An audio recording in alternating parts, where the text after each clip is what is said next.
Cool news, everyone. We're doing a live show at CrossingsCon 2025. We're going to do live puzzlers, answer everyone's questions, fight one of Les Immortels with the swords we got last live show. Oh, I'm so ready. Did they finally answer our email? Do they, need expenses covered? Do we have to get flights to France? What's going on? Not exactly. I took matters into my own hands. Oh, what are you talking about? Well, you know how I did a bunch of basement renovations last year? Uh-huh. We'll just say the French get very sick of PB&J sandwiches very quickly. CrossingsCon, August 15th through 17th. Come see us in Philadelphia, where hopefully we won't have an international incident again. More info at crossingscon.org. All right, on to the episode.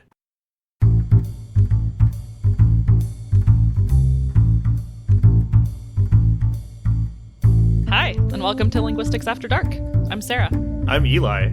I'm Jenny. And I'm Kristen. If you've got a question about language and you want experts to answer it without having done any research whatsoever, we're your podcast. Settle in, grab a snack or a drink, and enjoy. How's it going, Sarah? It's going okay. For us, it's the 1st of December. It's cold but not snowy yet. How are you doing? I'm doing great. Just got back from, Thanksgiving break and all of that stuff. And to tell you, doing Thanksgiving with a bunch of vegetarians, you're the only one who's eaten turkey, it's a trip. But all the side dishes are all vegetables anyway, so I think it worked out okay. That's true. In fact, my husband, he is also a high school teacher, and he was doing a trivia game the day before break. And according to whatever study he was looking at, 56% of people said that given the option, they would just do a plate of sides anyway. Those people are weak, though. Yeah, but the sides are the good part. Correct. I mean, the sides are great, don't get me wrong, but I actually like the taste of turkey, and I think if you are expecting it to taste like a giant chicken, you should just embrace the fact that turkey tastes differently. Oh, no, that's for sure. I feel like I eat a turkey sandwich or even roasted poultry fairly frequently, and nobody makes the special veggies and stuff except at Thanksgiving. Oh, that's fair. We were just talking about that, about why can't you make green bean casserole just any week of the year? And you don't, but you could. Who's stopping you? I mean, you could if you weren't a coward.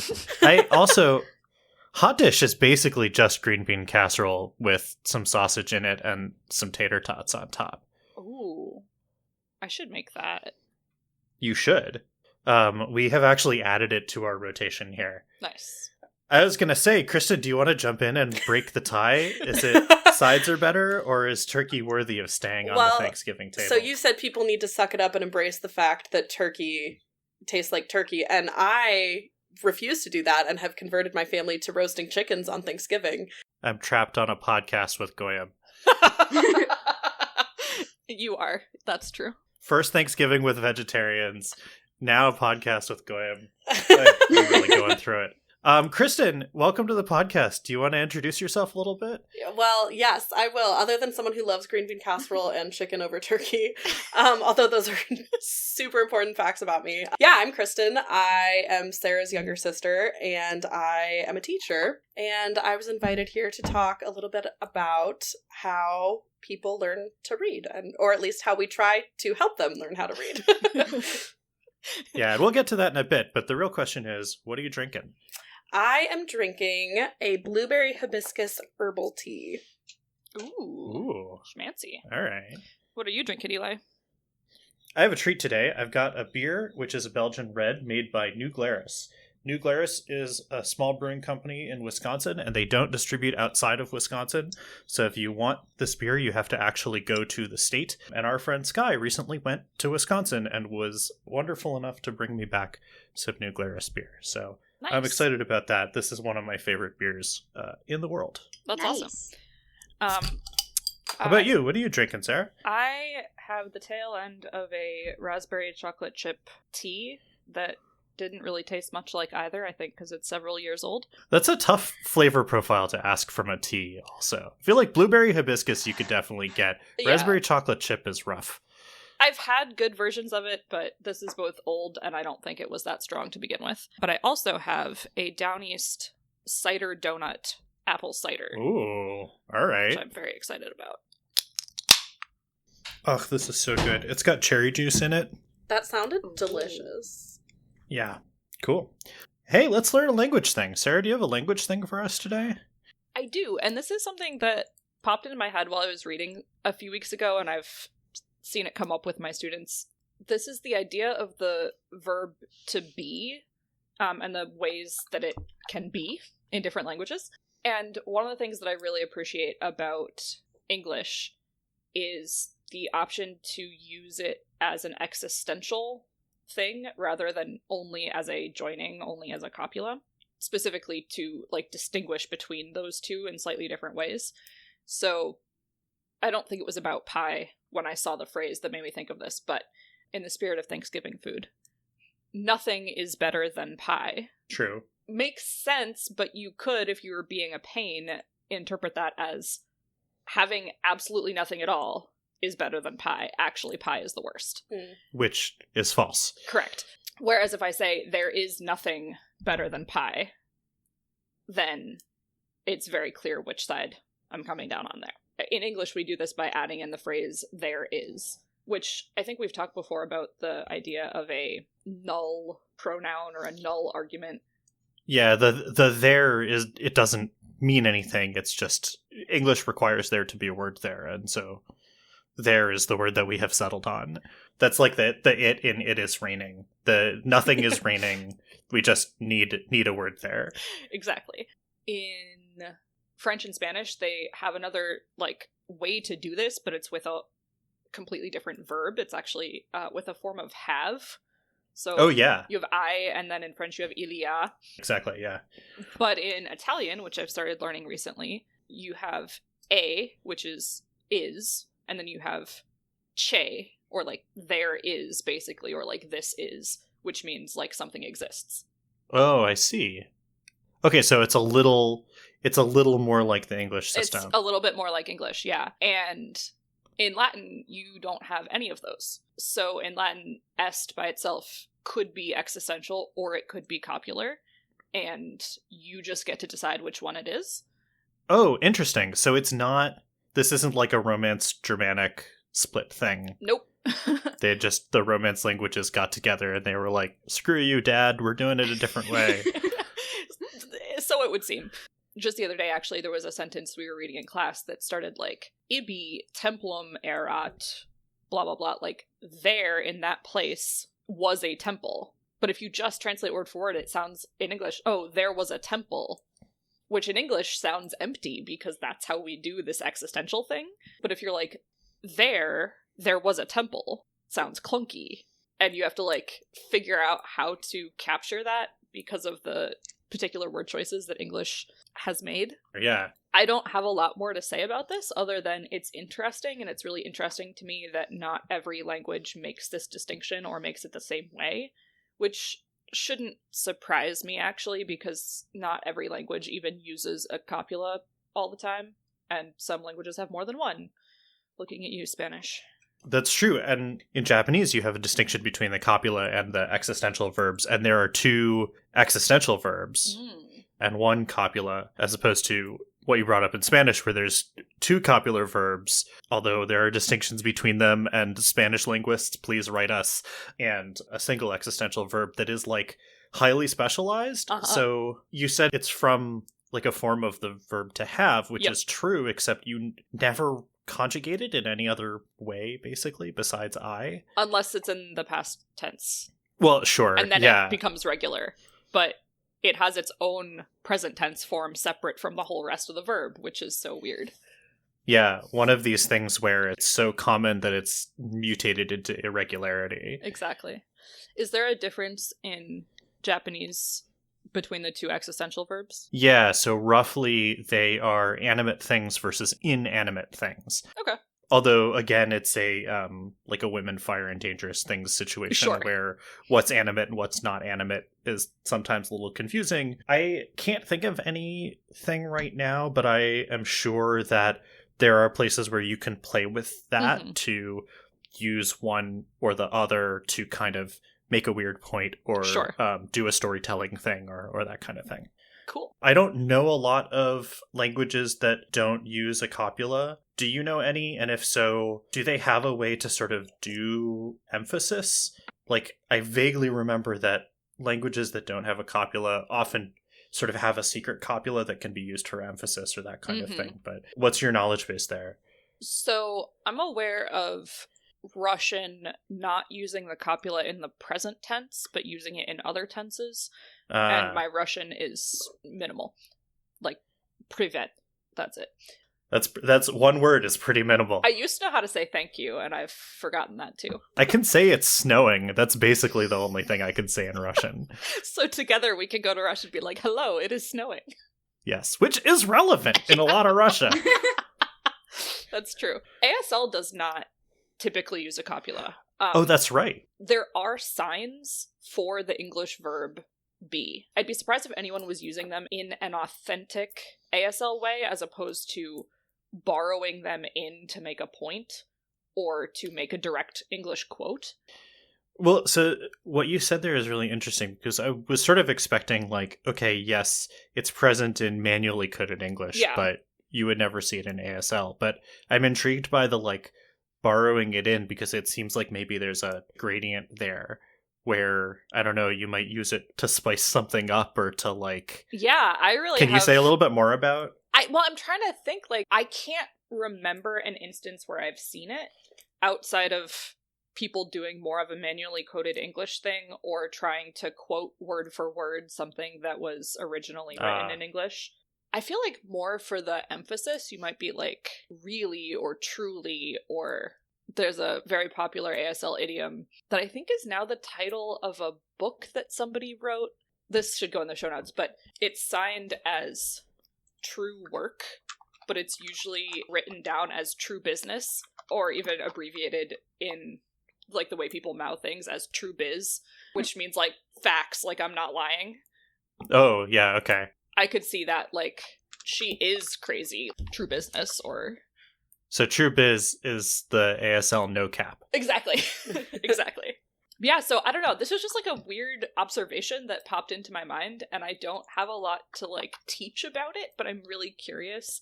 Kristen, have you encountered this anywhere? You may not have. I don't know. Yeah, I gotta say, I'm not a linguist, so this whole conversation was above my pay grade. The only real contribution I have to make is that your example sentence, there is nothing better than pie, made me think of better late than never. I don't know why, which then of course turned into better pie than nothing, which is then like a third shade of meaning compared to nothing better than pie. Pie is so good. Oh, yeah. Nothing is better than pie, which is, if you take literally, means I'd rather have nothing. And then my whatever version I just made up is like a it'll do meaning, which isn't, I don't know if it's actually interesting, but that's just what my brain did with that sentence. So no, I think that's very interesting.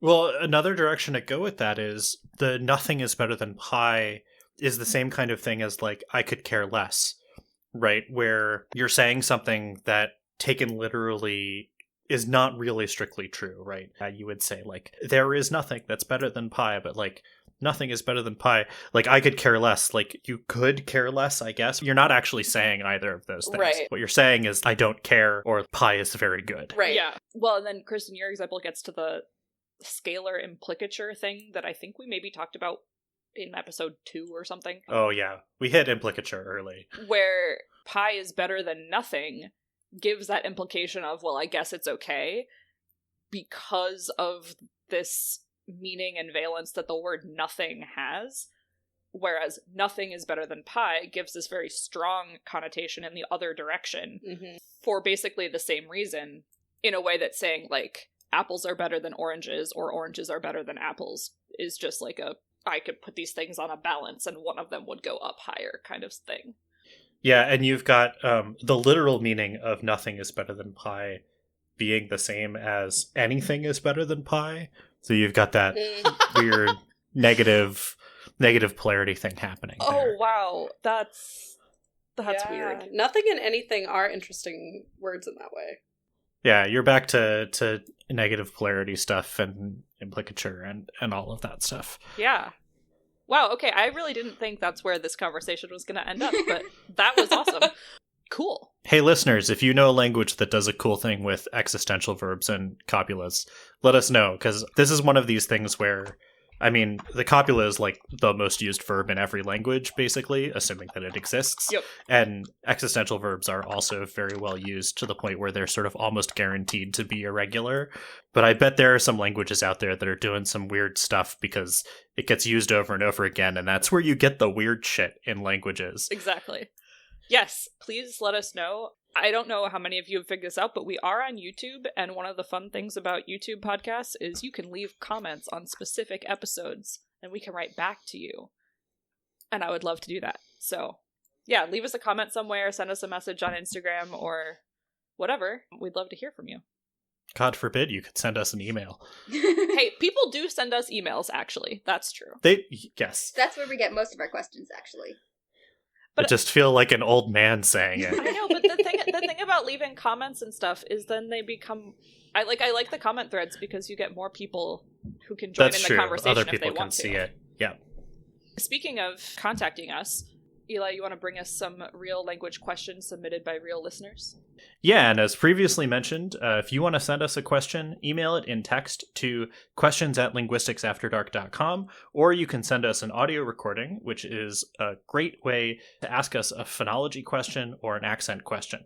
Or I guess you could send us a carrier pigeon, you could write it on a piece of paper and put it in a bottle and chuck it into the ocean, you could write it down and burn it with a prayer that it gets to us. Email is probably best, though. If you figure out how to beam it to us with ESP, let us know. That'd be great. We'll have Jenny standing by waiting to receive those messages. On it.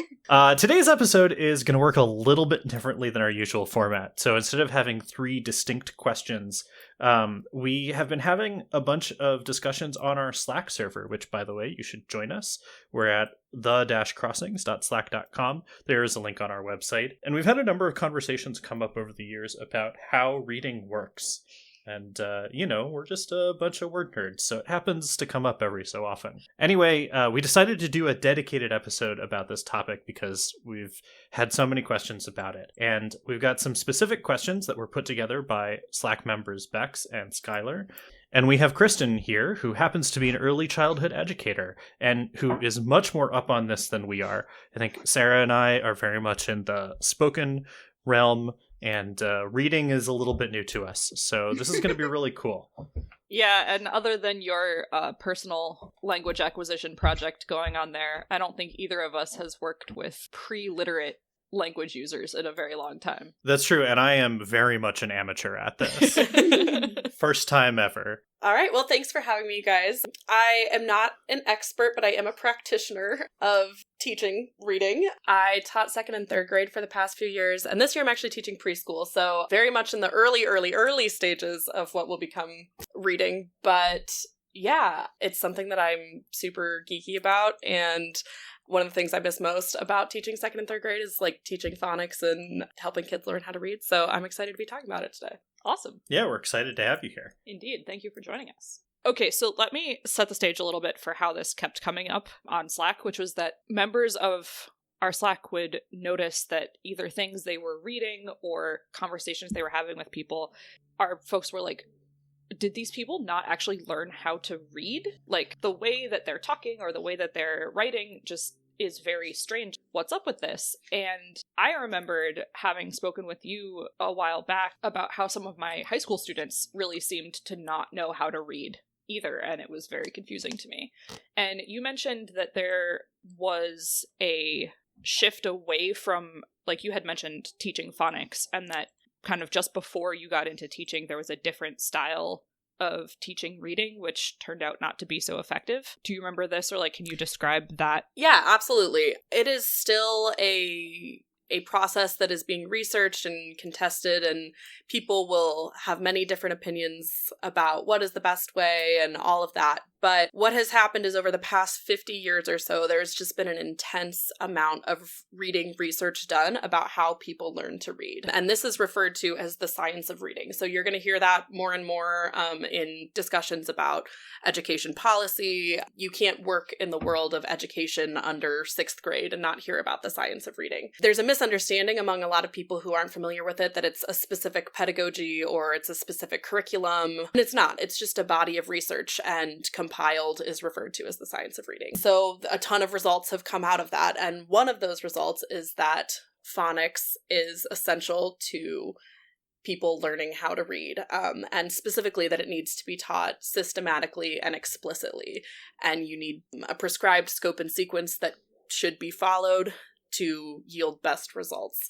There's definitely room for opinion about specific pedagogy within that, and different curriculums, but the science backs that phonics is essential. What you said, some people call it whole word reading, some people call it, there's a specific school of thought called the 3 cueing system, which I can talk about a little bit more. But there's a line in New Girl where Nick Miller goes, "I'm not convinced I learned how to read. I think I just memorized a bunch of words." And that is a problem that some people have, where they never got the tools they needed to be able to, what we refer to as decode, have a word in front of you, figure out what that word both says and means. They just know the words they know, and they know how to use them the way they know how to use them. And that can get you pretty far. And there's plenty of people who are operating reasonably well in the world that way. But if your goal is to teach someone to read, then having them have to guess or memorize words is not actually teaching them the skill of reading. Man, that has some real shades of like early learning a second language kind of a thing, where you're like, I know some stuff, but every word that I know in this language fits in this bag. Right. And I can't do anything else. And I think that's where it started to really hit me that a lot of my students had learned in that same way, because I was looking, like, yeah, in their very first few months, of course they're going to have a bag of memorized words, but I was expecting them to be able to apply some of their English reading skills to Latin in year 2 or year 3, and they were like, well, I don't know that word. And I'm like, it's this word, but plural. And they're like, what? Yeah, well, and that's the thing, is reading is an incredibly complex thing. Until pretty recently, it was not treated with quite as much respect as it needed to. It is not a simple thing to learn. It's not even a natural thing to learn. Humans are wired to speak. You will almost inevitably learn how to talk if you're exposed to language, unless, there's something inhibiting that. But reading is not that way. We are not naturally wired to read. And so we have to be intentional about the way we teach it for people to learn. Something that is interesting is somewhere between 95 to 98% of people are capable of reading at a proficient level. And when you look at things like national test scores, where you see horrifying numbers like only 40% of 4th graders in the US are reading at the suggested level, which that is a close statistic, but I didn't Google that or anything. That's off the top of my head. That's okay. We don't do research on this show. But you have to be like, okay, well, if 95% of people are capable of reading and 40% of 4th graders are actually doing it, we have some major issues. Yep. Which is not new news, but is relevant. It's not a math podcast, but I am pretty sure that 40 and 90 are different numbers. We did talk about that a bit in 3rd grade, yeah. So I'm curious, because you talk about this body of research that's gone back 50 years, which is quite a ways, and that it is sort of consistently showing that phonics is required and is necessary, and that there's some other sort of, it sounds like there's some specific stuff within there in terms of the progression to make and so on. So where is this sort of, on the Slack it got called vibes-based reading, which it's such a good name for it, but I feel like it prejudices our desire to have a conversation that's sort of whole here. Mm-hmm. Where did that come out of, and like what was the impetus behind that, and are we seeing a synthesis between teaching styles, or are we now seeing that sort of like the idea is like, that was maybe not a great idea and we need to really swing firmly back in the other direction? I think there's kind of a 2-part answer to that. Surprised it's only 2 parts. Well, yeah, there's probably a billion-part answer to that. But the 2 things that it made me want to talk about a little bit is, first, just that we have to understand, in its simplest terms, what is happening when we read. This is literally called the simple view of reading, and it is the idea that word recognition times language comprehension equals reading comprehension. And so what that means is your ability to look at a word and recognize that it is a word and what word it is, multiplied by your ability to understand the language of that word, equals how much you're going to understand of what you read. And it's essential that that's a multiplication sentence, because you can have an amazing language skills, you can have a robust vocabulary, and if you can't decode words, then you will not understand anything you read, because you quite literally cannot read it. And so your comprehension goes down to 0.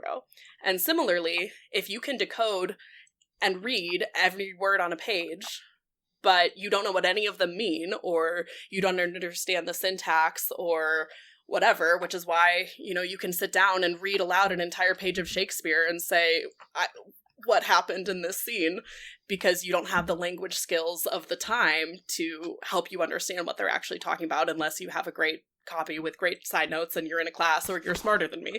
It's those two things that need to be happening for successful reading, is you need to be recognizing the words. Most of the time we refer to this as decoding, and then you need to understand the words that you are decoding. So those are the two components that we need to be teaching and supporting.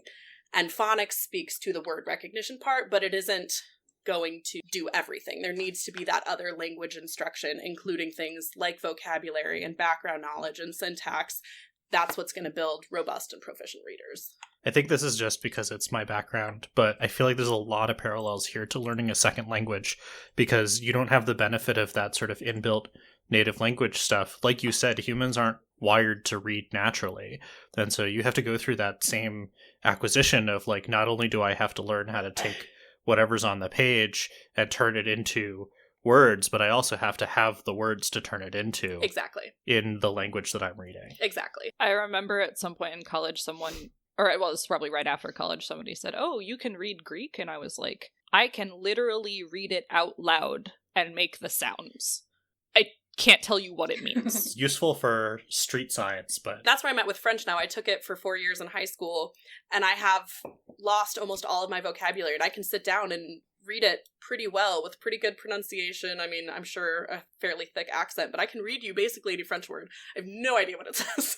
Yeah, and with the Greek alphabet, I mean, literally, when I was in Greece a while ago, like, it was great for street signs. If we knew that a thing was on a particular street, like, that's great, I could sound it out, but I could not read traffic signs. Yeah. And the second part that I wanted to say in answer to your question, which I think was just talking about how did we get off base with whole word reading, in part, it's that things can move slowly in education. It's that, like in any field, there's going to be competing schools of thought, and it takes a while for one to kind of become universally agreed upon. And in many ways, the science of reading is still not universally agreed upon. There's curriculum that are really widespread that are still very incorrect in terms of that. I am someone who is young enough in my career that I had no attachment to a previous pedagogy, so it was not at all hard for me to jump on this bandwagon. But I mean, there's people who were teaching for 50 years and now are having a very personal reaction to being told, well, you've been doing this wrong. And especially if you've seen success in kids the way that you've done it, which will absolutely happen in the same way that, I mean, not to put Sarah on blast, but Sarah practically taught herself to read. And so people will ask, like, well, if kids can teach themselves to read, then why would we need to do all of this systematic and explicit instruction? And the answer is because like 5% of kids will teach themselves to read, and because we're not all my sister.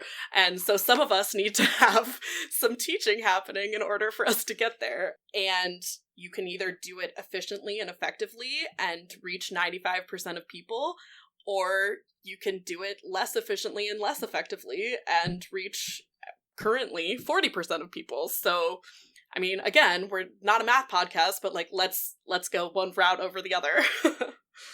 Yeah, that makes sense.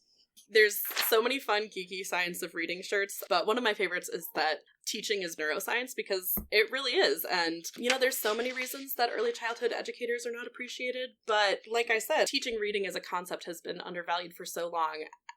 by teachers and non-teachers, because it is such a complex and interesting thing.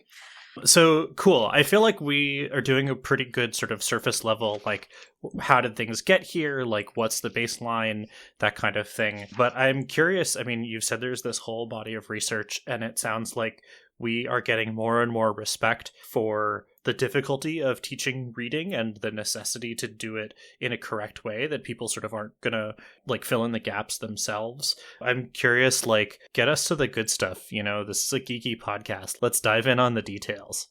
For sure. So reading, like I said, it's not natural. It's something that has to be taught. And part of that is because it is a super complex process. There's a lot going on when you're reading. That simple view that I talked about is the word recognition and the language comprehension, which means that when you are reading, your brain needs to be recognizing words and understanding language and several other major things at the same time, while you're also like breathing and beating your own heart and stuff. It's crazy. The way that we understand this is through something called the 4-part processing model.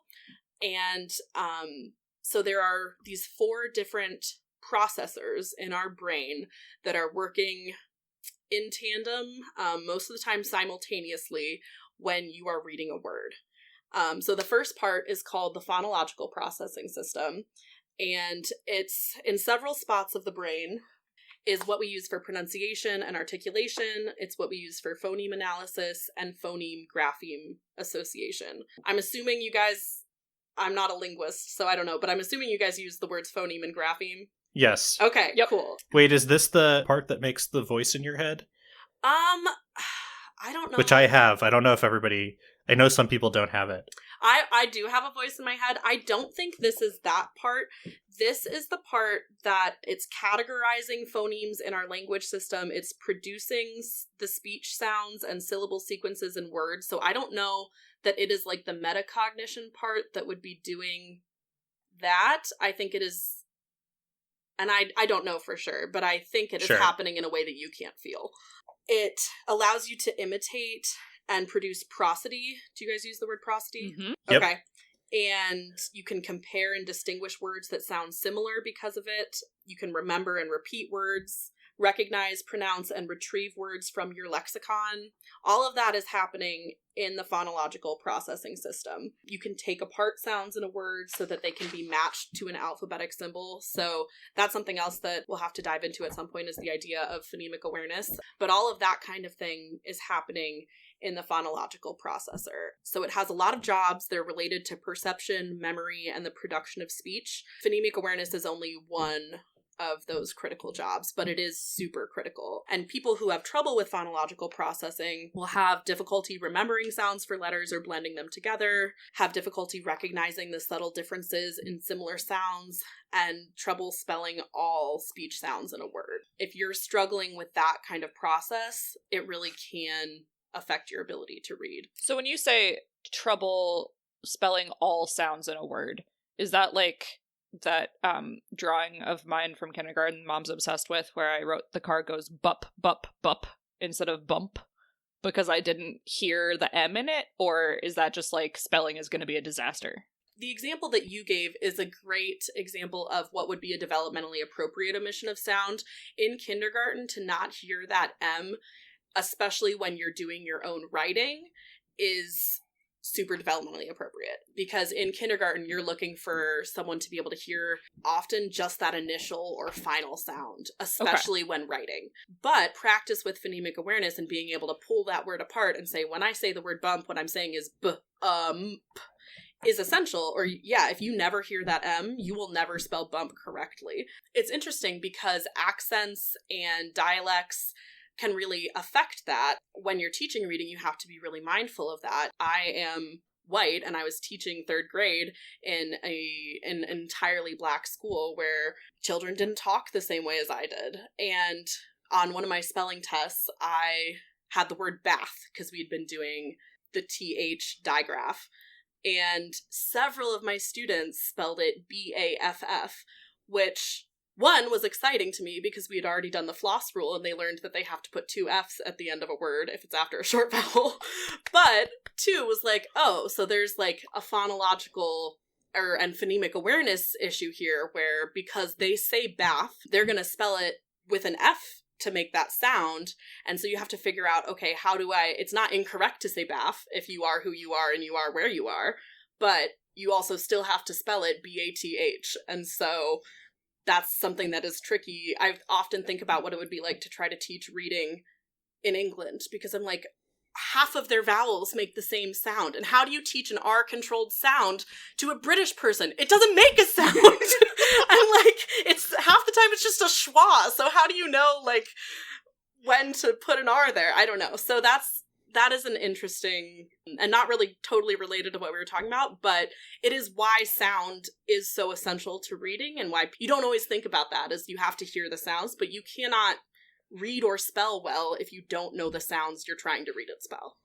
Yeah. We should find this and put it in the show notes, but there's a post that goes around where it's a number of drawings of shapes, and they are labeled. And the one that I can remember is triangle, which I think is spelled with an O at the end instead of an LE, or square is something like SKWR. And, you know, the person who hosted it is like, look what an idiot I was when I was a kid. And it got a lot of responses that were like, look how smart you were. You're spelling these exactly how you clearly said them. And you can read them and see exactly how that kid said those words at that time. Well, and that's exactly, as a teacher, what you're looking for. You know, you obviously need kids to move beyond that at some point, because after a while that's not cute, it's wrong. But at a certain age, that's exactly what you're looking for, is did you hear the sounds in the word, and did you, with what you know about the sounds that letters can make, apply that. And so if you only know the names of letters and you haven't been taught all of the sounds that they make, or if you only know the sounds that letters make and you don't know about digraphs and you don't know about a ton of other spelling rules and vowel teams and all that, then there's too many sounds. You got to just go with what you got. And so when kids do that, it's so amazing. It's so awesome to watch the inventive spelling that kids will have, because it often is so smart. By the way, Kristen, we've got 2 bangers from you so far. First, we had this process is happening without you feeling it, and now we've got that's not cute, it's wrong. Those are fantastic. The BAFF thing is very interesting to me, because I think a lot of people's criticism about English orthography is that it's not phonetic, which we've covered why that's not a great argument on the podcast before. But I think you talking about teaching a population where the final TH is pronounced as an F, or trying to teach in a non-rhotic dialect or that kind of thing, those kinds of accent and sound changes happen in languages that even have, you know, supposedly phonetic spelling, phonetic orthography. And so it's not like a slam dunk for talking about, oh, but Spanish, everything is pronounced and that kind of thing as well.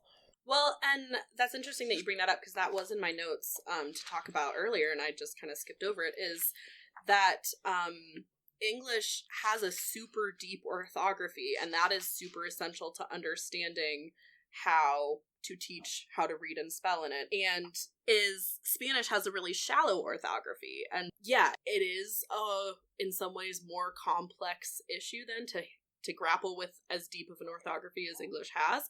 But the majority, and by majority I mean vast majority, 90-some% of English words are spelled quote unquote regularly. They follow a phonics rule. And so if you, and by you I mean everyone, especially the kids of today, are taught those rules in a systematic and explicit way, then 90% of words are available to them. And the words that are irregular often are mostly regular except for one part. For example, the word have, which I was taught as a kid, I don't know, why is it spelled that way? Nobody knows. Well, we do know. It has a V at the end, and English words cannot end in V, so we put an E there. And why do we say the sound in the word love? Why do we say a short U instead of an ah sound? And again, there's an E at the end because it ends in V. You can't end an English word in V. And the E is working a second job, which is that the sound was often spelled with a short U. They call it a Scribal O, where it's thought that because U and V looked so similar, they were like, this is too hard to read. And so in words like dove, love, shove, all those O's making short U sounds are because the sound was they said this looks bad, and they turned it into an O. So is that confusing? Sure. That's so cool. I'm sorry, the sound that you hear in the background is both Sarah and my head exploding. Correct.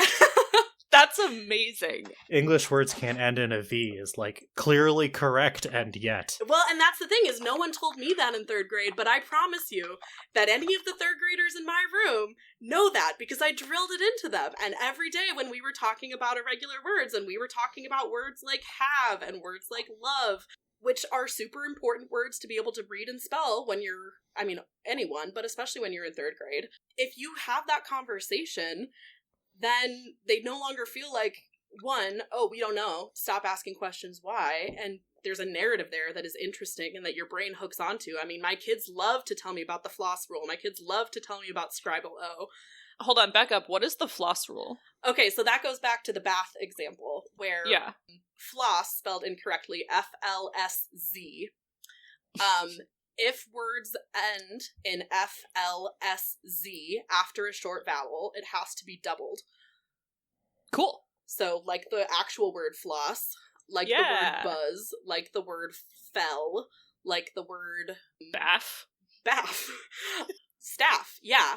And so that's just one of those phonics rules. And you can either be someone who, I mean, no one told me that as a kid, and I eventually learned how to spell all those words. So you internalize the rule without ever having been told it, if you're lucky, which most of us, probably all of us on this podcast have, because I'm pretty sure you guys all know how to spell that. But how much easier if someone had told you in the first place? Yeah, that's awesome. And there's tons of rules like that in the English language, 90 some of them, and almost all irregularities can be explained with them. And the ones that can't, the pedagogy that I use is called teaching heart words, and those are words you have to know by heart. But again, you don't have to know all of it by heart. It's usually 1 or 2 sounds. So a word like was, W is making the sound it's supposed to, wa. S is making the sound it's supposed to, z. That's something that also that I didn't know as a kid, is S makes the sound s and z.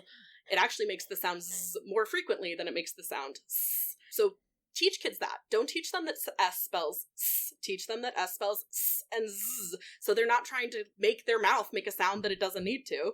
And the only part you need to know by heart is that A spells And so when you're teaching that, you can teach kids to draw a little heart under it and say, we have to know that by heart. And you practice it, and you practice spelling it and reading it, and after a while, you know it. But you also didn't have to just memorize WAS. You only had to remember that A can spell in that instant.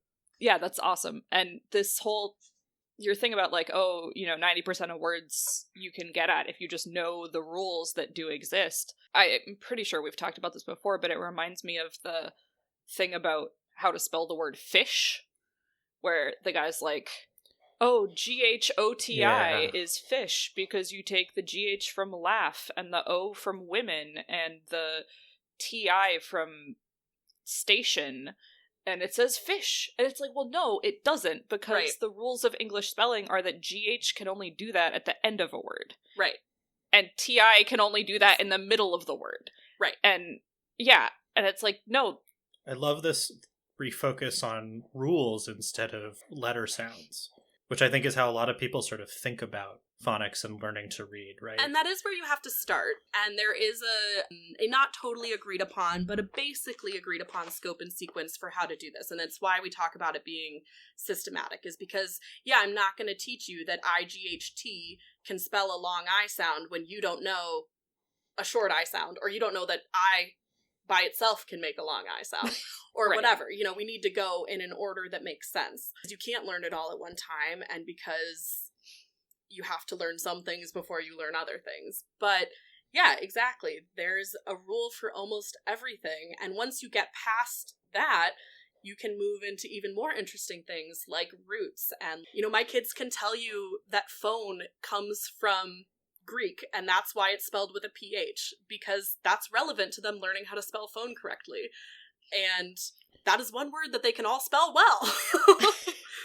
And that's really core, especially to English spelling, because we have an etymologically conservative orthography. And Mhm. so having that knowledge about roots and origins and that kind of thing really helps you read and decode and know how to spell. Absolutely, and it's why if you ever watch a spelling bee, like, they will ask for the roots of things, and it is so relevant, and it's only relevant if someone taught you about how those roots work, and so that is part of that explicit and systematic instruction. So we got one of the 4 processes in before we went off on this. Very on brand. I would love to know about the other 3, yeah. Okay, so the phonological processor was the first one. The second one is the orthographic processor. And the orthographic processing system encompasses several functions. That's how we deal with written symbols. So you get your visual input, you're looking at it, but you're able to not just see squiggles, not see a picture, not see that, oh, that looks kind of like a dog. It looks specifically to your brain like a letter. Something that's super cool, if you think about it, is how many versions of a letter we can see and still see that letter. I mean, think of the billions of fonts out there, the billions of individual handwritings, and your brain can look at that really crappy handwriting and still make letters, because once you have learned that shape, it moves from being a picture or an image into a specific understanding in your brain of this is a letter, and that is your orthographic processor that does that. It's sometimes referred to as the brain's letterbox for that reason, and it's why letter recognition is something that is so essential before you can start reading. Obviously, is you have to be able to pretty automatically look at something and recognize that it's a letter and what letter it is. And that's something that's really fun. The age that I'm working with right now, I'm working with 2-year-olds. And so they're not at a place where they can really be writing letters, but they are starting to be able to, like, distinguish what's a letter, what's a number, what's just a symbol. And it's not something you necessarily think about once you already know your letters, but there's no reason for that to look different to us until we learn that it's different. Even just sort of before you get to different kinds of, I mean, the different fonts and different handwriting. Now I'm thinking about, like, you've got K with a bowl, you've got double story G, you've got, you know, all of these things that you would expect somebody who's just learning that to, like, stop and be like, wait, that, what is that? That's different. And you go, well, that's a G. And I go, well, that's not what a G looks like. A G looks like this. We go, well, that's also what a G looks like. Right. As I was working with 3rd graders to help them learn how to type, it was hard for them to find the G on the keyboard often, because it usually is that double G on most keyboards, as opposed to the way we would write it. And that is one of my biggest pet peeves in the, like, educational industrial complex, is when people choose fonts that are not developmentally appropriate for kids. Is like, that can be the cutest font in the world, but if it's showing that a capital letter is the same size as a lowercase letter, or if it is showing, like, letters that just don't quite look right for the sake of being cute, like, that pisses me off. And it's not something that people necessarily think about, and unless you have started to, like, once I started to when I was in college, it is now, like, you can't unsee it. And so, like, walking down a hallway of a school, I'm like, bad font there, bad font there, bad font there. And it's like, it seems so nitpicky if you don't understand why it matters so much, but, like, it does. And if, especially, you know, this older school of thought was, well, print-rich environments. If we just, like, surround kids with words,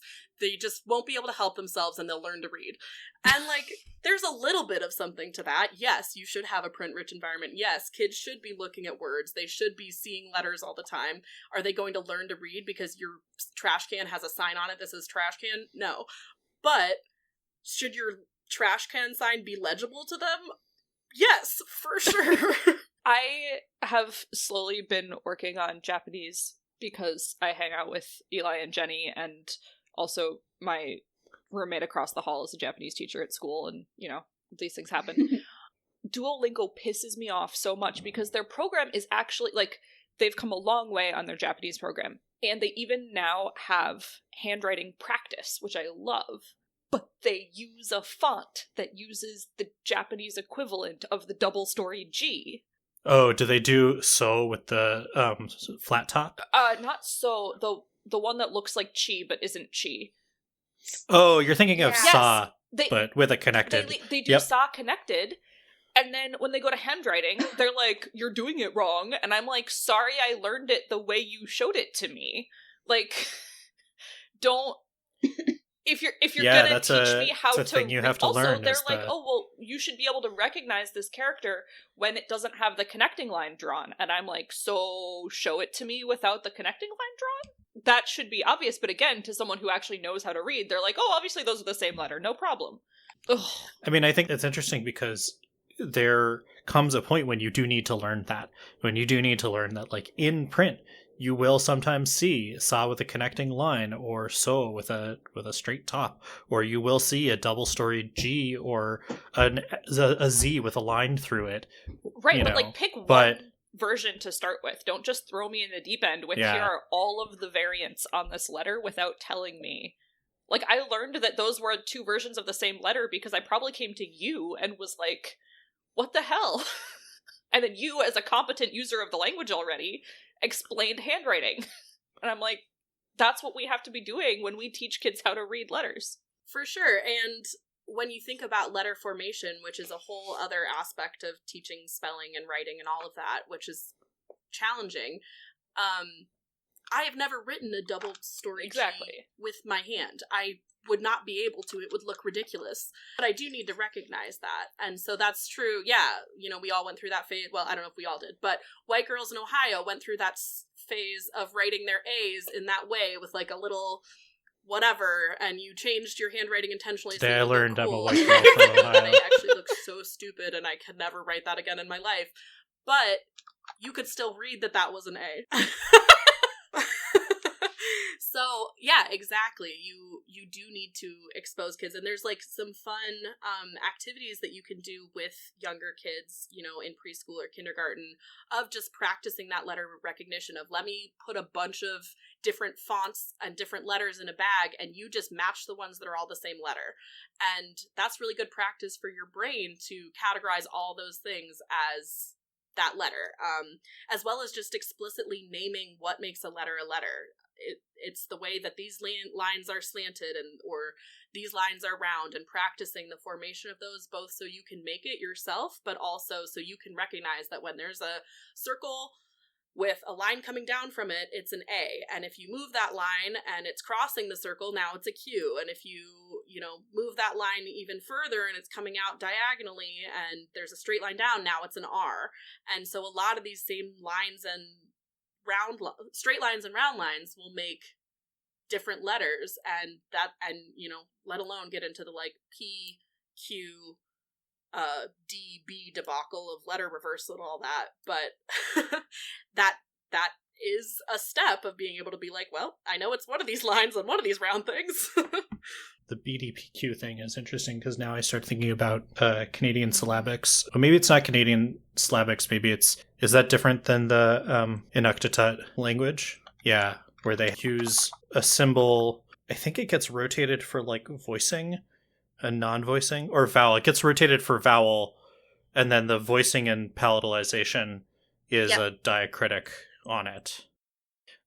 We should put a link to What the Font in the show notes, because that's a cool way if you're kind of wondering, wait, hold on, what versions are there? It's ostensibly a thing that helps you identify a font, but it does it by saying, what does the M look like? Are the sides straight or not? What does the W look like? Is it pointed in the middle, or do the middle strokes sort of cross like a little X?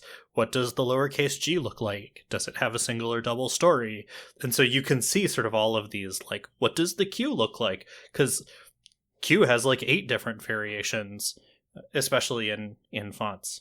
I did have one more thing I wanted to mention about the orthographic processing system, which as foreign language geeks, I think you would probably find interesting, which is that the orthographic processing system can recognize unfamiliar words, and it can tell possibly what languages it is, or at least if it's not in the language you read and speak.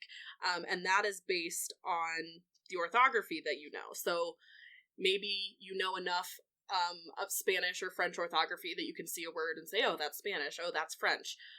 For people who only speak their native language, though, it's pretty clear if if you are fluent in that language, which words are in your language and which words aren't, even if you're unfamiliar with the word.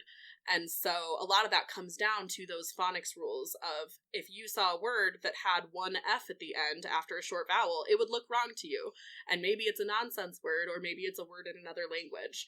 English words can't end in I, so when we see a word that ends in an I, we know that is either a borrowed word or not English. And so... My brain just immediately was like, German, Icelandic. Exactly, and that's why we have words like ski, because we took that from places where people ski. Very cool. So it's a super, obviously, interesting phenomenon, but it's super essential to reading. And when people struggle with orthographic processing, they're the people who are struggling with basic reading skills and are typically poor spellers. They might have trouble forming sight words, which is another conversation we could have if we wanted, but that ability to recognize words automatically without having to decode them each time. And they will often read slowly because instead of being able to automatically recognize a word, they have to sound everything out. And while that is definitely a part of reading, to be a fluent reader, we obviously, when we're reading, we are not sounding out each word. It slows you down so fast. And so that automaticity is essential to being a strong reader. And if your orthographic processing isn't working, it's very challenging to be. Wait, so there are words where you're skipping over sounding them out entirely rather than... I always just assumed that it was like you just did it so quickly that you couldn't notice it. There is that, but think about when you are reading like a scientific text where there's, if I read a medical journal, I have to stop, and I don't have to sound out every single sound because I know enough like morphological chunks and chunks that I don't have to sound out each sound, but I do have to slow down and maybe be careful with my syllabication. Whereas most of the time, for many of us, our sight word bank is hundreds of thousands of words that you can read pretty automatically. That gets confusing for people because that sounds like whole word reading, but it's not. It's because you learned those rules and you read that word enough time that yes, now your brain does not need to break it down into chunks anymore. But you didn't just look at that word as a whole the first time you saw it and read it. Your brain had to read that word enough times to put it in the bank. So whole word reading is the idea that that's how you should learn to read. Yes. Whereas sight words are words that you are just so familiar with that now you no longer have to do the process kind of manually. Exactly. And that is kind of a newer definition for that historically. And still for many people who are, if your child or you, when you were in school, was sent home with a list of sight words and they just said, do these flashcards until you know all these words.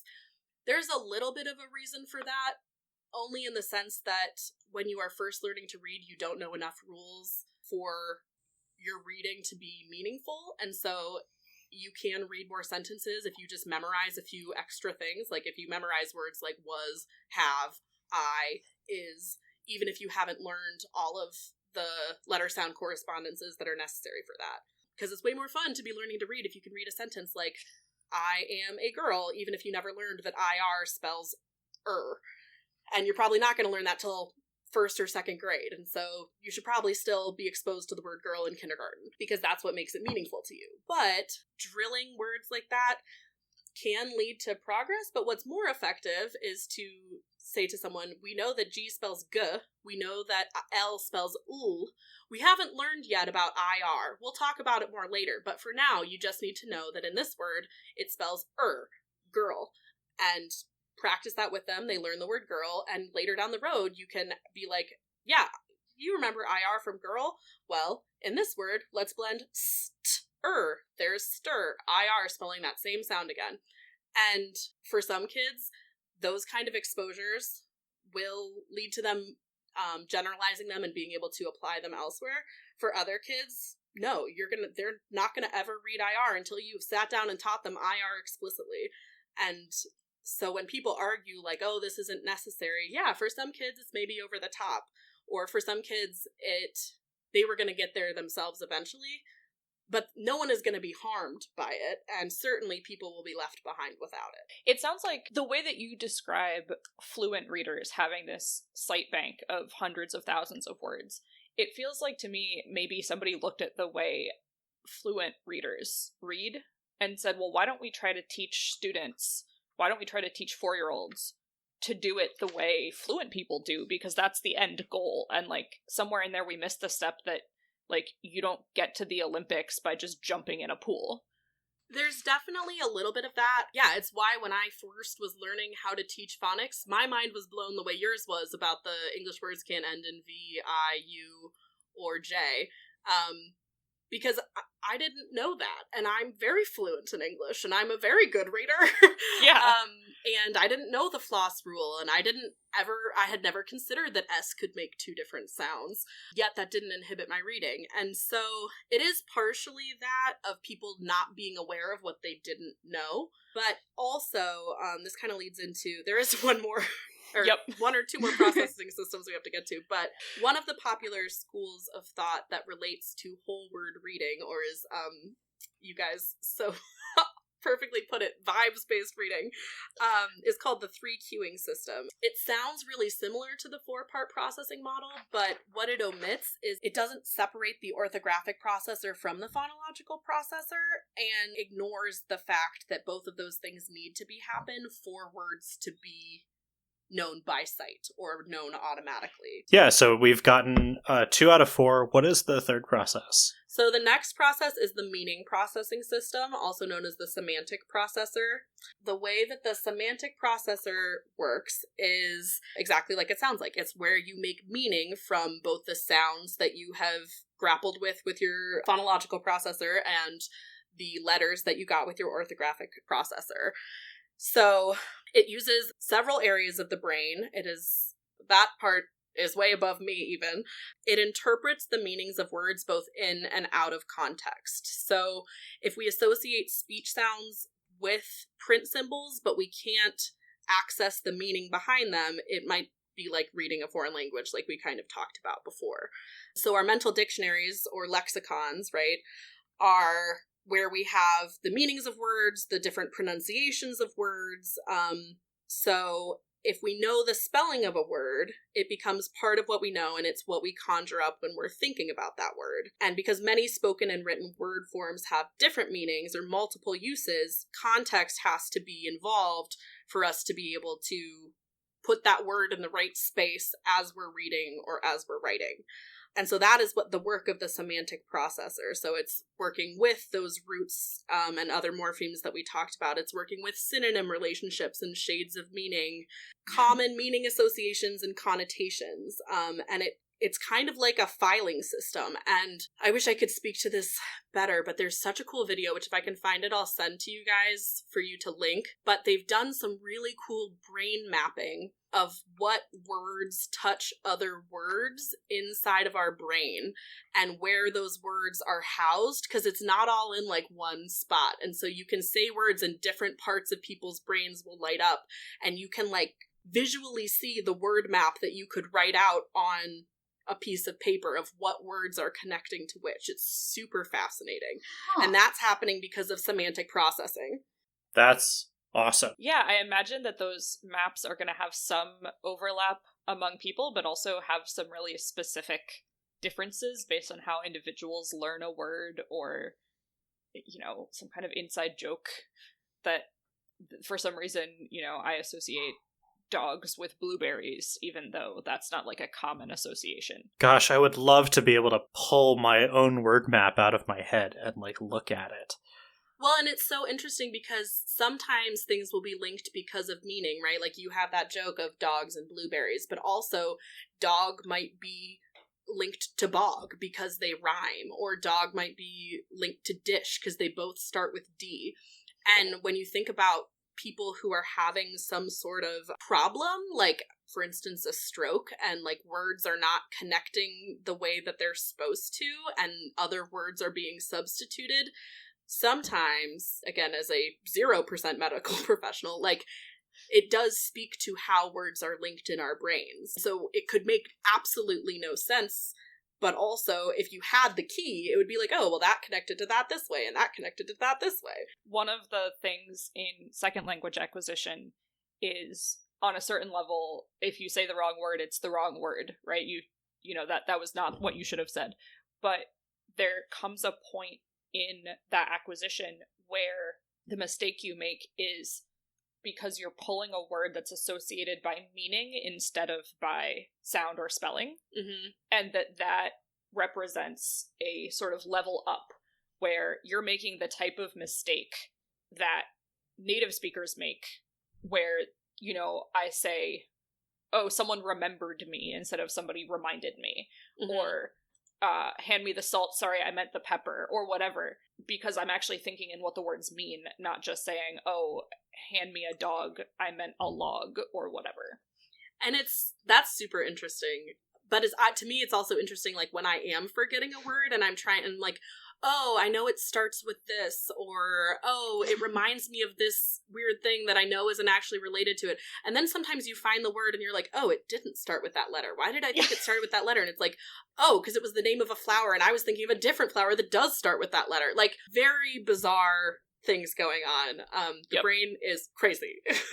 Correct. Gosh, there's all kinds of things to branch out from there. Like, I'm thinking about, like, oh, the word feels like it starts, like, with a letter, even if it doesn't. You have an overriding feeling that it ought to, which then makes me think about, like, color grapheme synesthesia or that kind of thing, where you get these sort of intangible background associations with words. I would expect it's not exactly the same thing as the semantic processing and the lexicon, but it feels like it lives in the same place, where when you've spent enough time with your lexicon and your vocabulary, like, you start to sort of navigate it intuitively rather than sort of explicitly. For sure. My first year teaching, I had 2 kids who had double E's in their name, and like, there was nothing else similar about their name. I guess they both had 2 syllables, but totally different phonemes otherwise. The double E's weren't even in the same syllable of their names, but I called them the wrong names all the time, and I could see in my head that it was because they both had a double E in them. And like, I was talking to a coworker about it, and he was like, that's not why. And I was like, no, I promise you it is, because I'm seeing a double E in my head when I say their names, and like, that is why that's happening. And he was like, that's insane. And I was like, okay, well, it's what's happening. I have a student I've called the wrong name multiple times this year, because when he introduced himself, I was like, oh, that's the same name as somebody in my homeroom. And I just mapped it to the wrong kid in my homeroom, and so I've called him the wrong name like 4 times. Sarah, not only are you not associating that kid with themselves, but you're not even associating them with the right person that isn't themselves. I know. You guys probably saw this. I feel like it was on like email chains back in the day, but you know those paragraphs where they will have jumbled the middle of words, but the first and the last word, and that has been used as an argument to why whole word reading works, but it doesn't work if you jumble them well. It only works if you keep important letters together so that, like, the correct graphemes can happen. If you truly jumble everything randomly except for the first and last letter, no one can read that. But your brain is so good at distinguishing the known graphemes in the language that it can unjumble the graphemes and make the word right. It's not just looking at the first and last word. It's just even smarter than we thought. Yeah, that makes a lot of sense. And that's probably not exactly how it works. I don't have any like notes in front of me on that. I just remember reading about it once and thought it was interesting. So little grain of salt there, but there's something there to support systematic. And Kristen, the number of times Sarah or I have said, I just remember reading about this once as a source for this podcast, like, you're in good company. Don't worry about it. Well, and that's what makes me think, where it's like, yeah, as a fluent reader of English, I can read those jumbled up paragraphs, and I can read continuous script, right? This is a thing that blows my students' minds all the time, because when Latin first began to be written down, they didn't use punctuation and they didn't use spaces. And for that matter, they didn't use lowercase letters. So someone was just screaming at you with no break the entire time? Correct. Which, at least in their defense, it didn't have the connotation of screaming yet. But yes, it was just a solid page of no space caps lock. And, like, I'll show them an example, and they're like, how in the hell do you read that? And I'm like, okay, but if I put this in English, right, it's hard, but I can do it because as a fluent reader in the language, I know what word breaks look like. I know that GH has to come at the end of a syllable, so I know when I see that it's gonna be the end of a syllable, right. Things like that. And yeah, doing that in a language that you don't know how to read yet is hard. And so yeah, being like, oh, well, because I'm a fluent reader, I can do a thing, therefore a brand new person should be able to do the thing, just isn't valid. Right. This is also, I don't know this for sure, but I am guessing it is also the semantic processing system that does make all caps feel like screaming and does make an old person typing like 8 ellipses feel so spooky to you. Like, it's because your brain has created meaning for that type of written language.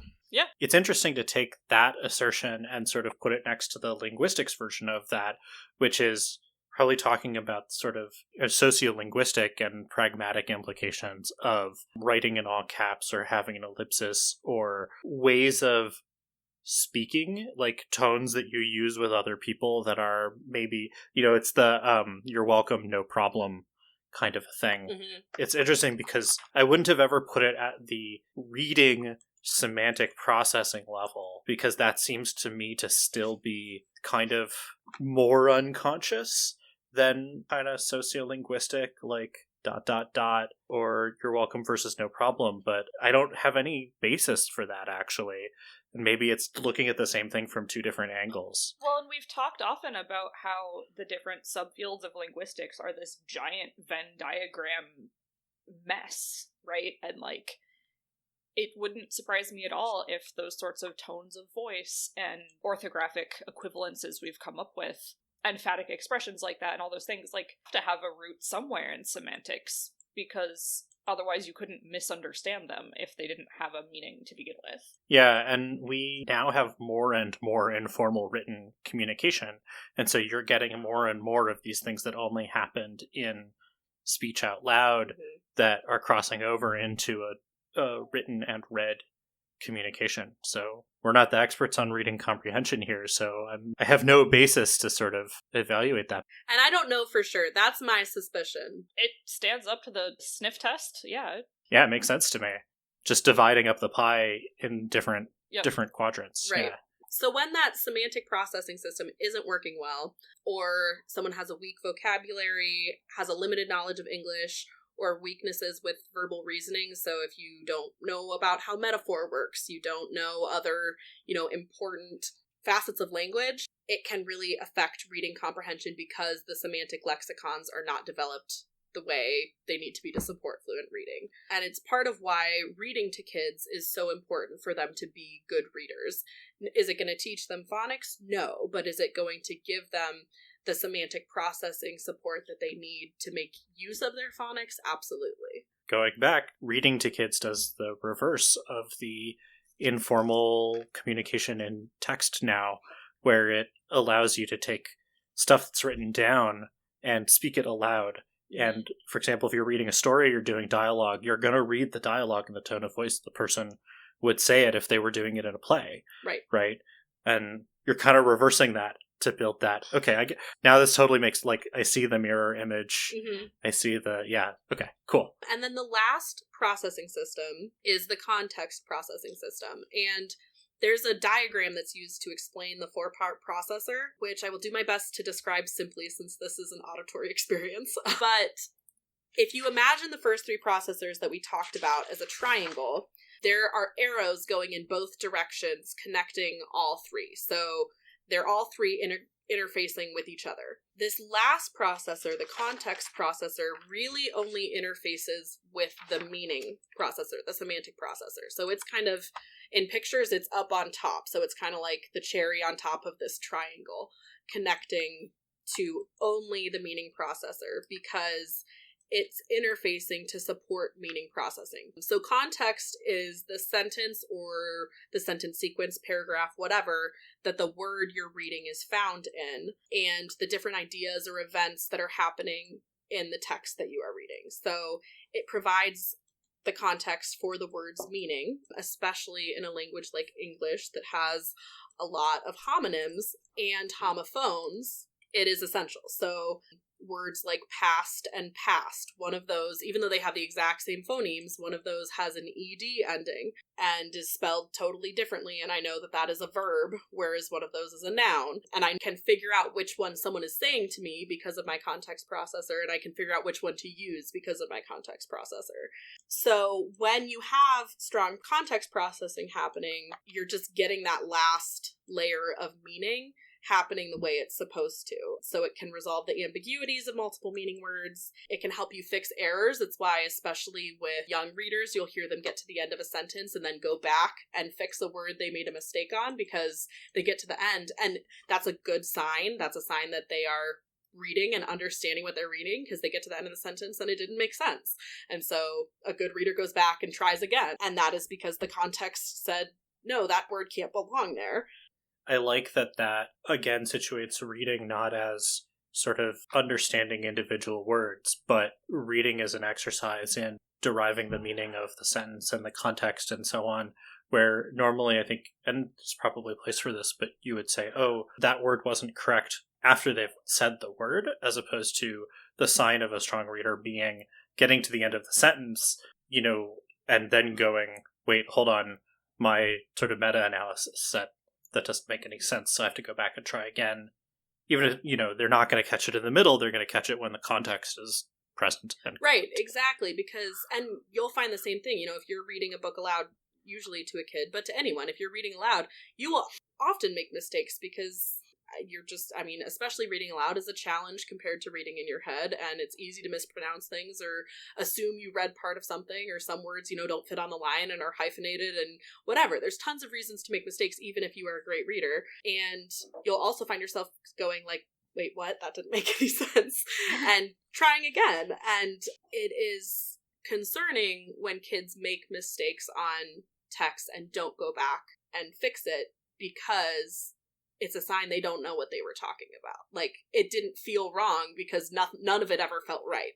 And that is, I think, one of the questions that I saw in the notes was, like, what is that difference between students who are just learning to read and students who are fluent, or, not students who are fluent? And that is a huge difference, is if you are doing the work of decoding and the work of recognizing the word, you just have less capacity to understand what you're reading. And so it's going to take more time, you're going to understand less, and the more fluent you become, the more automatic you become in decoding, the more space is freed up for you to think about what you're reading. And so as you become a better reader, you can start to do that meta-analysis, both of your own reading, but also of like, ooh, I wonder what's going to happen next in the story. You can make predictions. You can wonder. You can ask questions. You can think, have like emotional reactions to what you're reading and be like, no, that's horrible, or I disagree.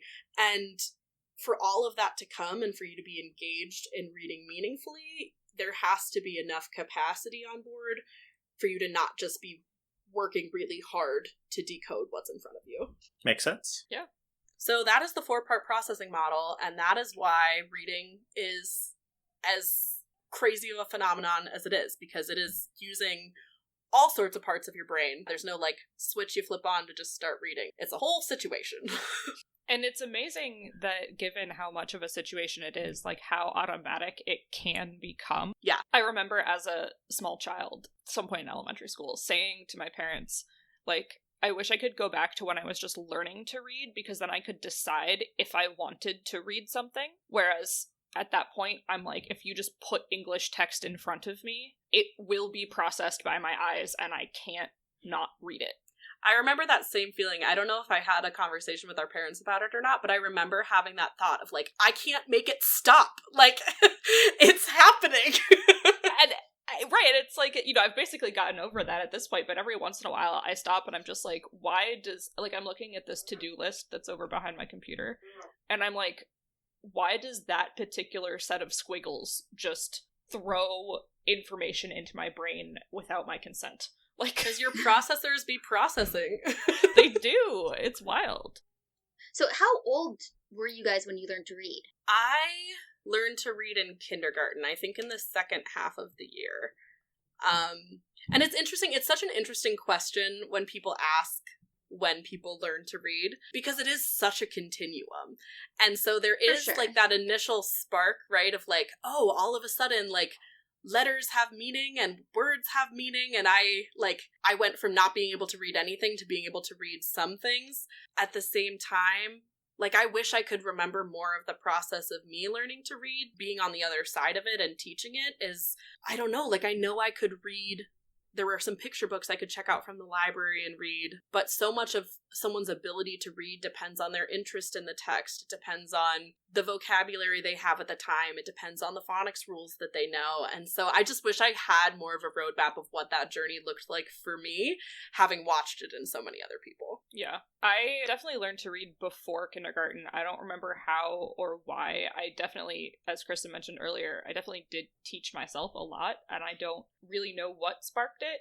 I mean, Mom will say, like, you were always fascinated with letters, like, from an extremely young age. Like, she was the, like, 18-month-old who was, like, saying letters and letter sounds with the magnets on the fridge. Yeah. This tracks. She's been a nerd since birth. It's true. It's true. But I do know for sure that I was, like, relatively competent in reading before I got to kindergarten, because on the first day of kindergarten, we had name tags, which was really for the benefit of the teacher. But a kid who ended up becoming one of my best friends asked me what my name was, and I said, well, it's on my name tag. And she looked at my name tag and said, Samantha. And I was like, no. And she was like, you're Samantha. And Sarah was like, no, I'm a huge bitch. Wow, you did that to yourself, really. I did do that to myself, and it's amazing that she actually stayed friends with me after that. I do not remember when I learned to read. I'm told I learned to read really early. I don't know if it was before kindergarten. I am told also that I learned to read off of the newspaper, which okay, that that's also the new tracks. one. seems advanced. I don't know how much I believe that, but I do know that I learned to read early and love to read, and I think had maybe a similar journey to a lot of linguists, where I sort of had the, like, reading is great and words are great and grammar is great, and wait, hold on, all the English teacher stuff is not the direction, like, there's this secret other linguistics path to go on. The idea of, you know, Kristen, you said, like, learning to read is a continuum and there's no sort of one point in time, made me even think you can get more and more shells outside of that. You were talking earlier about, like, reading an academic paper. And, like, yeah, you are not usually, like, sounding out the words or trying to figure out the context, but you're one step up, where you are saying, okay, I expect, like, here's the, not even just, like, here's the structure of the paper, but, like, here's how they're going to explain things. You could do that same, like, what's going to happen next in the story, as, like, okay, they're setting up an experiment, so they're going to tell me more about how that's set up and what the variations were. And then, you know, or if you're reading a legal brief or a newspaper article or all of these other kinds of things, you have a number of shells, not just one more, but, like, a number of sort of other concentric shells or processes or models. Absolutely. That you continue to learn how to read. And that's why just teaching phonics is not a comprehensive literacy curriculum, because, yeah, reading all the words is great. That's a great point to make. But, yeah, exposure to genre is super important. Do you understand what a table of contents is? Do you understand what an index is? Do you understand that when they put a little box to the side with a word, they're going to define that word? Do you understand, like, how chapters work or how paragraphs work? Do you understand how metaphor works? Do you understand the meanings of words beyond, you know, there's, like, cool activity you can do with shades of meaning, of having kids think about the difference between disgusted, grossed out, put off, nauseated, like, which one's the worst, which one's the mildest, you know, and all of these things that help us to understand written language, both when we're reading and writing it, that is a crucial part to literacy instruction. And so I think people worry when they hear about teaching phonics that that's the end-all be-all, and it certainly is not. It is essential, but it is not the end-all be-all. Okay, so we talked about those 4 processes, and then I think earlier you mentioned that there was this 3 cueing system that was part of the whole word vibes-based thing. What are those 3 cues? So the 3 cueing system proposes that word recognition uses 3 systems of linguistic cues in a text. And those 3 systems are a graphophonic visual system, a semantic meaning system, and a syntactic system, where the linguistic context helps you to identify the words in the sentences. So at first glance, it doesn't feel that different than what we just talked about. A lot of those same words are in there. And so what the critical difference is that the phonological and the orthographic processing systems, which were the first two we talked about, so phonological having to do with sounds and orthographic having to do with the actual print on the page, are not distinguished, and they're together in that visual system. And so that leads to people underestimating the importance of things like phonemic awareness, being able to hear those different sounds in words, and underestimating the importance of phonics, of learning that explicit and systematic explanation for the rules of how those sounds pair with letters and other graphemes. So when that is not explicitly taught and the skill to decode with phonics is not prioritized, you're leaving people unarmed to attack words they don't know. And so what that ends up looking like is, instead of teaching people to read, you teach them how not to read. You teach them a ton of other skills that is not reading. You teach them to, maybe you would have heard this as a kid, to look at the picture to help them. You teach them to look at the first letter and guess. You teach them to skip it and finish the sentence and come back to it. And sometimes that will help. Sometimes they will get the right word. Sometimes they will understood what they read entirely, but they never read that word. So reading coping mechanisms rather than actually reading. And so what will happen, and that is what is probably happening with a lot of your high schoolers who are struggling, is they got really good at not reading because they were given these crutches to support their inability to read. And so you can get really far, but it doesn't always feel great, and it means that it's never going to feel as easy as you want it to because you were never given the tools to decode any word in front of you. And you're probably never going to find yourself in that situation of, oh, I learned this word because I saw it on a book and I've never heard it out loud, because you just skipped right over that word. Right. And for some people, it's fine. For some people, they do compensate enough to pass whatever tests or to not feel the struggle, or for their own ability to generalize to kick in, and they can kind of teach themselves the rules without having been taught. And that's fine. That's great. That's why there are people reading before the science of reading was published. Yeah. But when you know better, do better. And we now know that there's a better way to do this, and it is to give people the tools that they need to decode words. Cool. I mean, I would also expect that there are a lot of folks who are saying that, oh, it will be fine, or they'll figure it out how to generalize, that themselves are in that sort of 5%, 10% who can do that without so much help, because those are the folks who are going to be thinking about their reading as a positive thing and thinking about, their experience as a really sort of enjoyable and gratifying one, as opposed to other folks who maybe had a longer road and they can read totally fine, but it's not something it's not like an enjoyable, precious process to them. And I think teaching is such an emotional and such a personal endeavor that does get tied up in it, and people do feel like their identity is tied up in both how they learned and how they have previously taught. And so it is hard to let go of for a lot of people, and not for nothing.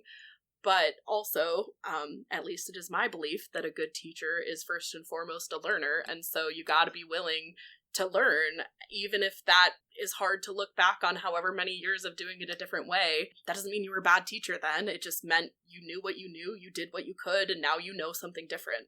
That shift has, if it continues in the way that it's going, more and more states are hopping on board with the science of reading and requiring that kind of training for teachers. It should be credited at some point in this podcast that much of what I know is due to a professional development course called Letters by Louisa Moats and Carol Tolman. And so, one, if you're super interested in this, you should take that course. It is thrilling.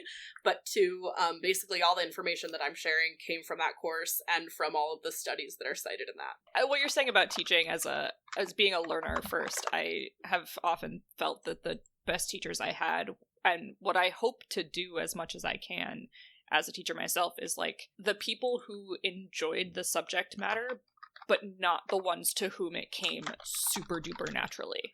Because I've had language teachers, I had a physics teacher who I loved as a human, but he would just do physics at you. And you'd be like, but why? And he's like, because the integral is the right thing to do. And I'm like, cool. Yeah, I I've had math teachers on both sides of that where they clearly understood it deeply, and some of them worked to figure out then how to sort of eject themselves from that and bring you along with them. And some of them, namely actually when I got to college and retook calculus in college and found it harder than I found it in high school, because that teacher was just like, this is how math works, was like, to you.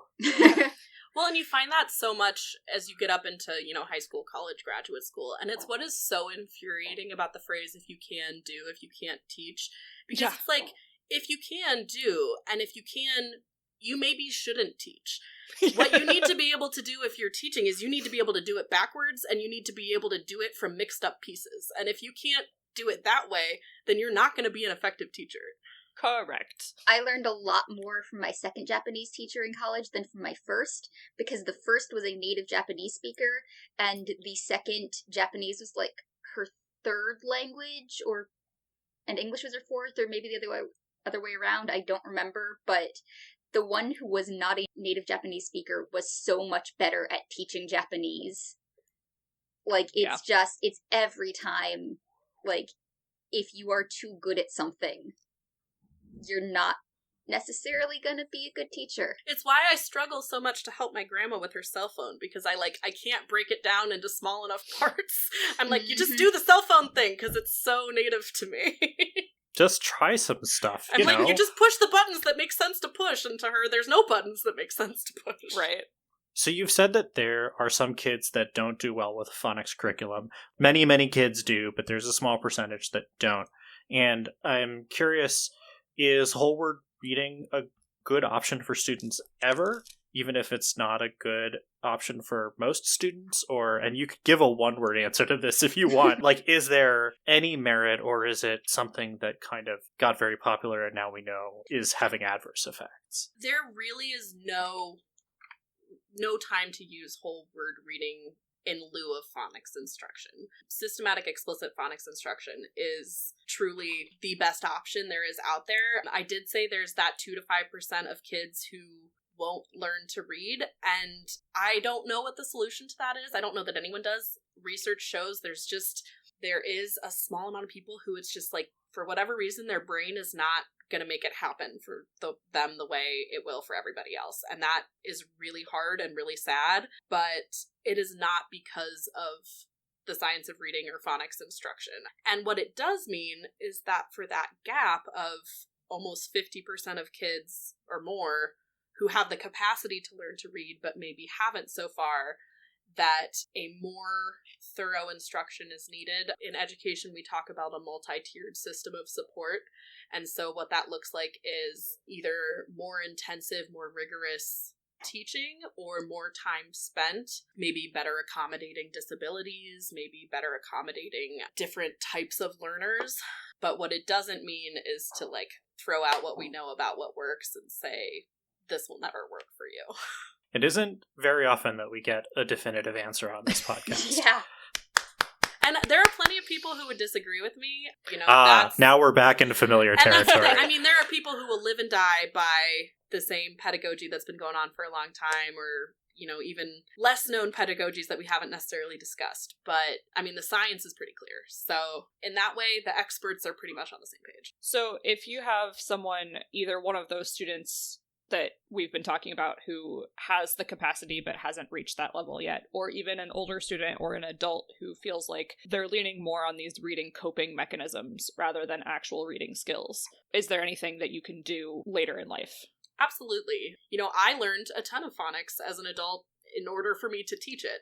I was lucky enough that I haven't found that it's changed my ability to read that much, other than I am possibly now a more observant reader in terms of the phonetic makeup of words. But if you are someone who is either self-motivated enough or just has enough self-awareness to be like, I want to teach this to myself, there's tons of resources out there that teachers are using to teach it, that if you wanted to be your own teacher, you could be. My favorite curriculum that I use to teach phonics is called UFLI. We call it UFLI. It stands for the University of Florida Learning Institute, I believe. All of their resources are free online except for the actual teacher manual, which is $60 to $80, I think. It only goes up to about the end of second grade in terms of the phonics scope and sequence. So it's not going to get you everything ever. It's certainly not going to get into those more morphological things and root words and maybe the more interesting things that would help you when it comes to subject texts in middle school, high school, college. But if you are like, no, I struggle with the basics of reading, that is like cream of the crop in terms of curriculum. And it is definitely the type of thing you could practice, maybe not with yourself, but if you have like a loved one or you're a parent of a middle schooler who is like, why is my sixth grader reading like a first grader? Like, that would be an option. For people who are further along than that, but are still kind of dissatisfied, I don't have any resources off the top of my head, but I know they're out there and I could try to find some to link in the show notes, just of like, what are those rules of English? Or looking into like, what are those common root words? Let me learn about like some of the Greek influence in English. Let me learn about the Latin influence in English. Let me learn about the other main things that are influencing our reading that especially are helpful when it comes to reading things like science, math, medical type things. And yeah, it's definitely, there's no like, oh, it's too late for you. You can learn this at any point, and your understanding of language can always get deeper. If you are someone who, like, you're dissatisfied with your reading rate, one of the best things you can do is to read, and to read aloud. It is certainly a skill that you just have to practice. And if you're coming upon issues then of like, oh, I'm struggling with my rate because I'm struggling to decode, like, what are you struggling to decode? What words are hard for you? Is it parts of words? Is it like longer words with syllables? There's a whole bit we didn't get into about the different syllable types in English that really cracks open like the entire language, that I think a lot of adults have their minds blown by of like, oh, every syllable in English is one of these 6 syllable types. And if you understand how to read them, then you can read almost anything. So things like that, if you feel like you're missing those building blocks, absolutely you can go back and learn them and reapply them. I think it's worth mentioning, by the way, that for most of the history of literacy, literate people read either aloud to themselves or with a finger alongside the text. And this sort of like reading silently with only your eyes is a really recent thing in the history of literacy. And I mean, people that you would think of who were very smart, who were philosophers, who were theologians, who were people who wrote and read lots and lots, were probably reading either aloud to themselves or with a finger underlining each word as they went along. So if you're finding yourself having to do that, know that you're part of a long tradition rather than not living up to what you think you might need to do. Absolutely. And I am absolutely a proponent of becoming like a comfortable, fluent reader and reading as much as you want to. Like, I love to read, but also like if you are forever going to be someone who prefers audiobooks, like that's fine. There is not something like pure and holy about reading printed word over other forms of communication and language sharing. And so like that kind of elitist thinking I think is super gross, and like feel good about reading in the way that you like to read, whether that's like slowly and with your finger or to auditory or some combination thereof. And like for sure seek out the resources you need to get you to the place you want to be, but like if you're a slow reader, that is not like a moral failing. Cool. Well, that was awesome. Thank you so much for sharing about the science of reading and going through in such excellent detail. And I know that we've left a lot of stuff that we haven't talked about. I know, I'm like, I could go on forever. Thank you for having me. That's, I think, why you're such a natural fit to be a guest on the podcast. Yeah, this was fantastic. Thank you so much. Guys, this was so fun. I'm a podcaster now. You are. And if there's stuff that you wanted to talk about that you didn't get a chance, feel free to shoot us a thing that's like, here's a fact about reading. What do you think? And we'll throw them into some future episodes. Okay, sounds good. Love it. So yeah, thank you so much. And I think that's a great way to end off here. So let's go into our puzzler. So last time our puzzler was, a number of musical artists were quizzed about their favorite Pokemon. Daniel Merriweather said Charizard. Eiffel65 chose Blastoise. Coldplay said Pikachu. Spandau Ballet chose Ho-Oh. Anybody know if that's how you say that artist? Oh well. Echo and the Bunnymen said Lugia, and New Order said Suicune. What answer did the Kaiser Chiefs give? I can see you using all 4 of your reading processes. Thank you. I try hard. So the answer is that the Kaiser Chiefs chose Groudon because each artist has a song named the same thing as a Pokemon game, and their favorite Pokemon is the one that's on the cover of the game that has the same name as their song. So, for instance, Daniel Merriweather has a song called Red, and Charizard is on the cover of Pokemon Red. New Order has Crystal with Suicune, and so on. The Kaiser Chiefs have a song called Ruby, and the cover of Pokemon Ruby features Groudon. So if that was your answer, you know far too much about Pokemon, and good job. I know I just talked for like an hour about how to teach people to read, but that was the nerdiest thing in this podcast. We have to cap it off well. You also know a lot about music. That's true. I have to tell you, I didn't know Groudon was a Pokemon, or Suicune. I didn't know that half of those were singers. I was going to say, I knew Coldplay, so... That's the thing, when we first had this, I was like, I know Coldplay and Yellow and Pikachu, so I can see that that's where this is going, but I knew none of the other artists or colors. I think it would be okay to give yourself credit if you looked this up on Wikipedia, but you knew exactly what you were looking for. Yes, I think that's true. Yeah, if you did that. And I'm not just saying that so that I can get credit. That's a side effect. Should we move on to the new puzzler? Yes, we should. Please tell us. Okay, so today's puzzler is a cryptic crossword clue. I've fallen pretty hard into cryptic crosswords, and I've been doing the Lovettes puzzle and the Simple Daily Puzzles cryptic crossword almost every day. And cryptic crosswords are very cool, but they work a little bit differently than sort of American style crosswords, where the clues are not just synonyms or fill in the blanks or so on. So I'll explain how cryptic crossword clues work, and then I'm going to give you one that I encountered in a Lovettes puzzle a while ago and found was fun enough to save it for a puzzler. Cool. By the way, has anybody else on the podcast done cryptic crosswords? I have not. I've done a couple. I was not good at them yet. I'm not a big fan of crosswords, but I've run into what might be a related type of puzzle that was just called cryptics. Sometimes they are just called cryptics. Cryptic crosswords are hard to get good at, partially because, especially if you're doing British ones that are not quote-unquote easy or quote-unquote modern, you kind of have to be like a sailor from the 1870s who lives in the middle of the UK. I don't know, there's been a lot of stuff where I've been like, I guess those 3 letters sound like they could be a river somewhere in Britain, let me look it up, and like, I don't count that as cheating, because I don't have the cultural context. Are sailors from previous centuries a big part of your listenership? I don't know. I don't think that we get those metrics. Okay, so how do the clues work? Okay, so there are several different sort of styles of clue, but they all work in the same way. The clue is broken in half. Half of the clue, or one part of the clue, will be what's called the definition, which is always a synonym or analogy or category that matches the answer exactly. Okay. And it could be one word or multiple words. And then the rest of the clue tells you how to put that word together, usually kind of letter by letter or like word part by word part or that kind of thing. So it's like assembly instructions. But that's where the cryptic bit comes in, because A, you don't know, you have to figure out, is the definition at the beginning or the end, and where does it start and end? And B, a lot of times things are sort of cloaked or cryptic. So as an example, if you had a clue that was remote designed for object in the sky, if you encounter that as an American clue, it makes no sense. You get the number of letters in the word, although you see that because you see the puzzle. But this has 6 letters. So if you look at this, you could say, well, remote could be the definition.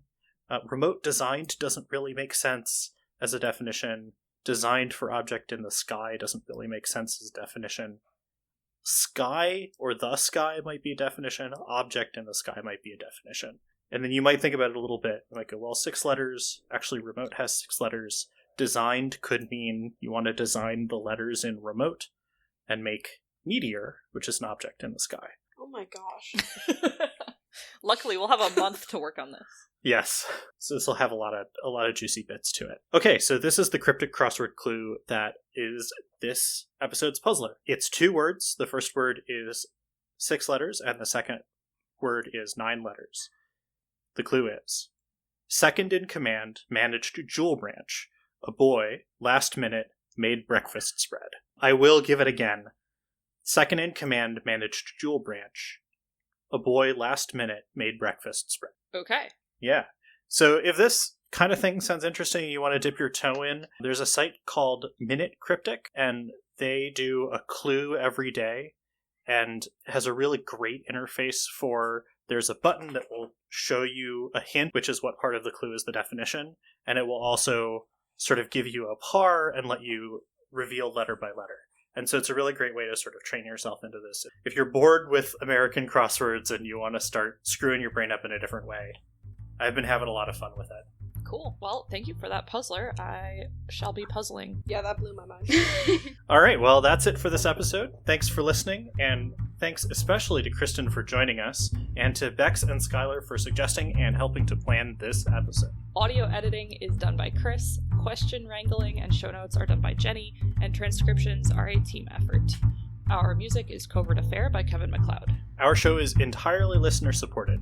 You can help us by visiting patreon.com/emphasing, EMFOZZING, and by telling your friends about us. Ratings and reviews, wherever you are listening, help as well. Every episode, we thank our patrons, and today we want to say thanks to these awesome patrons: Tricky7, Riker, Jeff, Rachel, and Jason. We also want to thank folks who engage with us on Apple Podcasts, Spotify, YouTube, Instagram. Wherever you can do that, we love to hear what you think, so thank you. Find all our episodes and show notes online at linguisticsafterdark.com or on all your favorite podcast directories.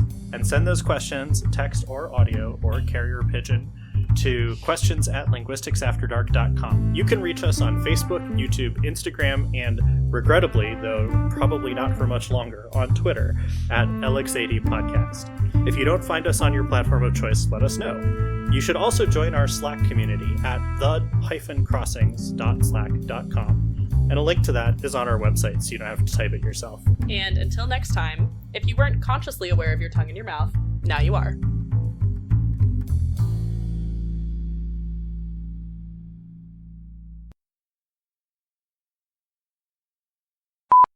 I'm sorry, folks. We were going to have a guest on this podcast episode, but I think we're going to need to make a late-minute cancellation.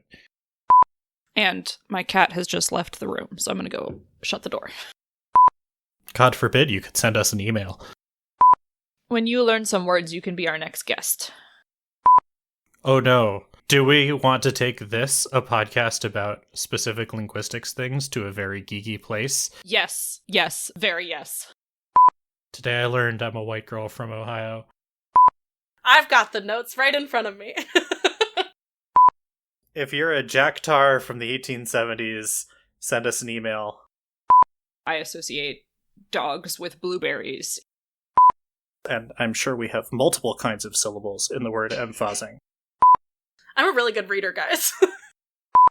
Ladies and gentlemen, the cat has left the room.